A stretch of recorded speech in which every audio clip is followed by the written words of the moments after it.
Mening bir orzuim bor. 15 yil avval o'zbek adabiyotini dunyoga targ'ib qilaman deb chin qalbdan niyat qilgandim. Rumiy, Hofiz, Xayyom qatorida xorijda Navoiyni ham sevib o'qishlarini juda istayman. Jahon adabiyoti gulzorida o'zbegim ham ifor taratib tursa deb orzu qilaman.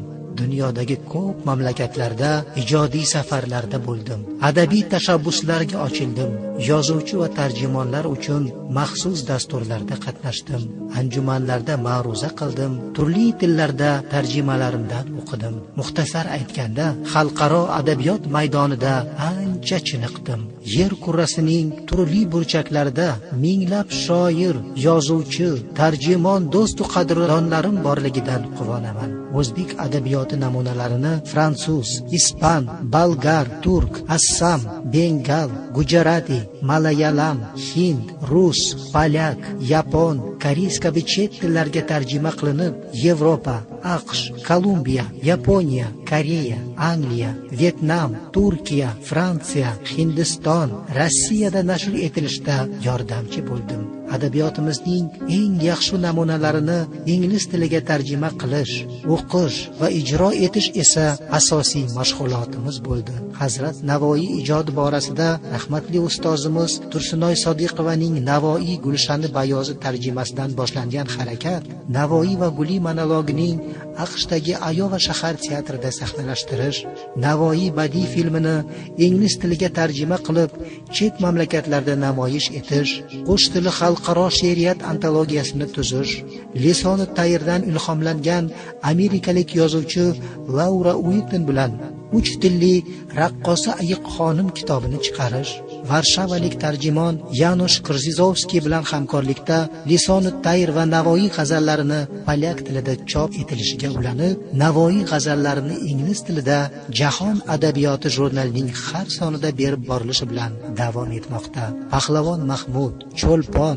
Usmon Nosir, Fitrat, Oybek qatorida zamonaviy o'zbek she'riyati va nasrining 70 ga yaqin vakillari, xususan Erkin Vohidov, Abdulla Oripov, Halima Xudoyberdiyeva, Jamol Kamol, Erkin Azam ijodidan qilgan inglizcha tarjimalarimiz yurtimizda Tunes of Asia, Dream of Lightsome Dawns, Nameless Sheep, Beyond the Eyesight, Parij va Londonda Farewell to Fairy Tales, Heirs to the Great Sinner Sheikh Sanyon kabi kitoblarda, qolaversa Kolumbiyadagi Prometeo jurnalida, Koreyadagi Aziya, Hindistondagi Diplomat, Katha, Kritika kabi qator bayoz gazeta va jurnallarda bosilganidan yurtimizda ko'pchilikning xabari yo'q.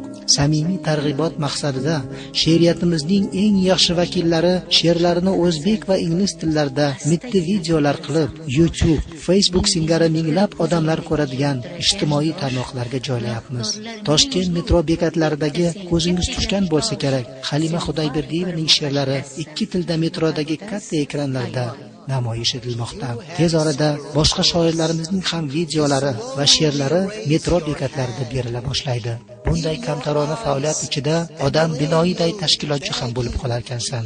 O'nlab taniqli adiblarimiz, yosh ijodkorlarimiz uchun bepul chet tillar kurslari tashkil qilganlarimiz, bularni chet ellardagi xalqaro adabiy dasturlar va yirik anjumanlarda ishtirok etishlariga yo'naltirganimiz davomli va sermahsul bo'lishini xohlardim. Kompozitor Yudakov va Oybek domla uy muzeylarida, yurtimizdagi elchixonalar va kutubxonalardagi adabiy uchrashuvlarni o'tkazishimizda UNESCO, Birlashgan Millatlar Tashkiloti, Kyoto instituti kabi xalqaro tashkilotlar bilan adabiy loyihalarni izchil davom ettirishda bizga qanot bo'lishingizni istaymiz, azizlar. Shoir va yozuvchi do'stlarim, adabiyotimizni targ'ib qilish uchun chet eldan yo yurtimizdan tarjimon izlash yaxshi, ammo ular yordamiga ko'z tikishdan avval o'z potensialimizga, iqtidorimizga, kuchimizga ishonaylik. Biror tilni bilmasligimiz ayb emas, ammo o'zimiz va xalqimiz uchun kerak ekan, uni o'rganmasligimiz aybdir. Ustimizni qoplab turgan dangasalik, erinchoqlik, ishonchsizlik pardalarini ochib, bir silkinib olaylik-da, yangi marralar sari olg'a qadam tashlaylik degim keladi. Kamina biror xorijiy tilni juda yaxshi bilaman degan da'vodan yiroqman, ammo kamida 6 ta xalqaro tilni o'rganganman. yozuvchim va shoirim, eng avvalo bir necha xorijiy tilni yaxshilab o'rganing. Hech yo'q muloqot qilishning uddasidan chiqing. O'sha tillarda asarlar yozishga urinib ko'ring. Ingliz, nemis, fransuz yo boshqa g'arb tillarini yaxshi biluvchi ijodkorlar uchun ilg'or mamlakatlardagi adabiy dasturlarda ishtirok etish imkoni mavjud. Bunday dasturlar o'zbek yozuvchisining boshqa mamlakatlardagi yozuvchilar bilan muntazam muloqotini yo'lga qo'yishga, chet elda tanilishiga, asarlarning tarjima qilinishiga turtki bo'ladi. Chet elga chiqish tajribasi yetarli bo'lgan yozuvchilar xorijdagi adabiyot festivallariga qatnashib turishi har jihatdan foydalidir. Odatda bunday festivallarda yozuvchi yo shoirning asarlaridan namunalar tarjima qilinadi. Ularga maktab, universitet, jamoat joylarida O'zbekiston adabiyot va ijod haqida ma'ruzalar, o'sha mamlakat ommaviy axborot vositalarida chiqishlar qilishga imkon yaratiladi. Xalqaro adabiyot festivallarida butun dunyodan ijodkorlar ishtirok etadi. Bu o'z navbatida ijodiy hamkorlikni yo'lga qo'yishga, xalqaro adabiy loyihalar ustida birgalikda ishlashga zamin yaratadi. Zamonamizning yozuvchilari chet elga chiqish bilan birgalikda chet ellik yozuvchilarni O'zbekistonga olib kelishida ham yordamchi bo'lishlari kerak. Mening bir orzuim bor. O'zbekistonda xalqaro ijod uyini ochishday buyuk maqsadim bor. O'zbekistondagi xalqaro ijod uyi O'zbekistonga chet ellardan tarjimonlarni, yozuvchi va shoirlarni, madaniyat sohasi vakillarini olib keladi.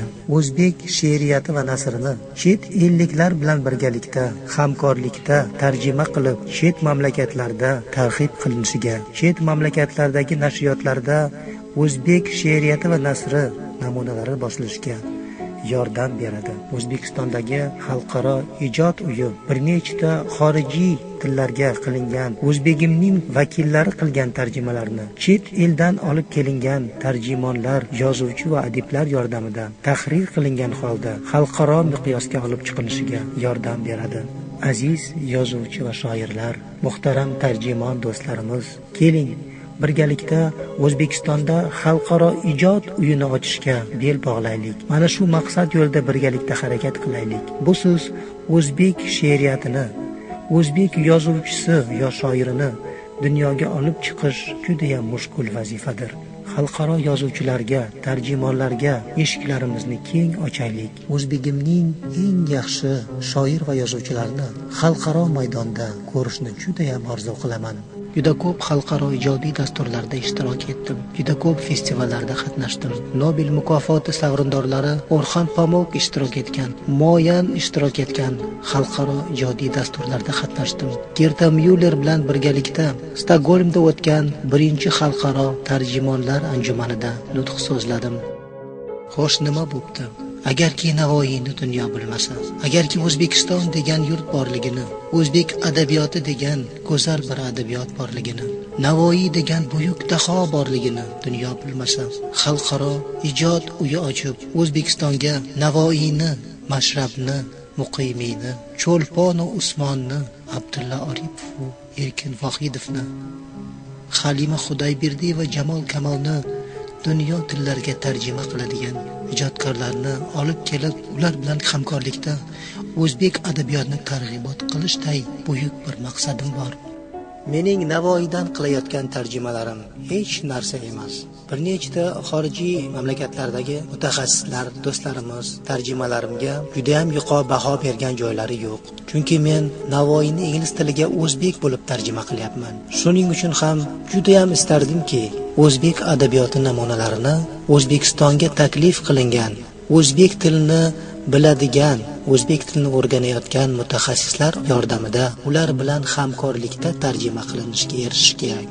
Qaysi mamlakatga borgan bo'lsam, qaysi ijodkorlar bilan hamsuhbat bo'lgan bo'lsam, suhbat asnosida ular so'rashadi: O'zbekistonda ham xalqaro festival bormi? O'zbekistonda ham xalqaro ijodiy dastur bormi?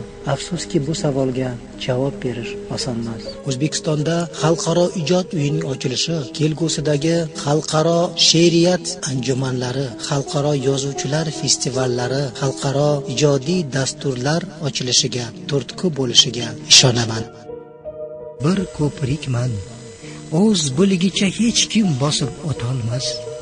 Taqqa to'xtar, ikkilanar, yetib kelib oldimga. Manfaatni mayoq qilgan sudraluvchi nekikas, chin samimiy xizmatingni chaqib ko'rar oltinga. aytishar-ku, toshqin daryo asli ko'p irmoqli. Dovdiratib tashlamasa ilon shakl, ko'rk bashang, menga sharaf eldan elga bir xor ko'prik bo'lmoqlik.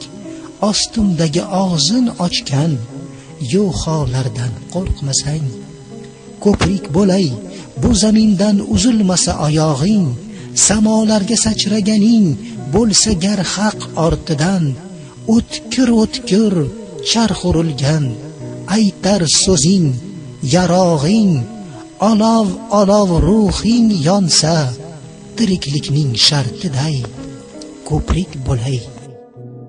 Mening bir orzuim bor,